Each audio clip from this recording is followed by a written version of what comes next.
紙巾梳一梳先啦，拉一拉。嗱拉咧千祈慢，唔可以慢嘅，要快嘅。你決定咧就果斷啲。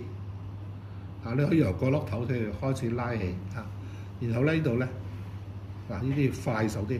我通常咧就枕手或者用記住個速度去到幾長。譬如我大概咁樣夠咧，就唔需要攞到好高低啲個重心容易控制啲。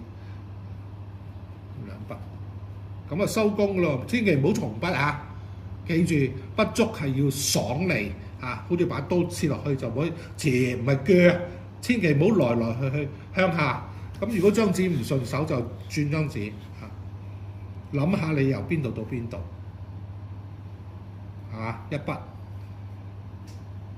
2筆收工，再嚟少啲唔好太多。你見到嗰度好多，減啲打折扣100支就變咗70支，70支就變咗50支。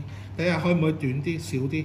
如果達到目的就收工咁至係畫畫嘅人嗰種修養，即係唔好多，應該係諗一諗先落筆譬如呢度要落咧，咁然後褪後少少睇喎，因為你咁樣睇你覺得好靚喎，一咁樣睇至係真係人哋平時睇嘅方法喎，得返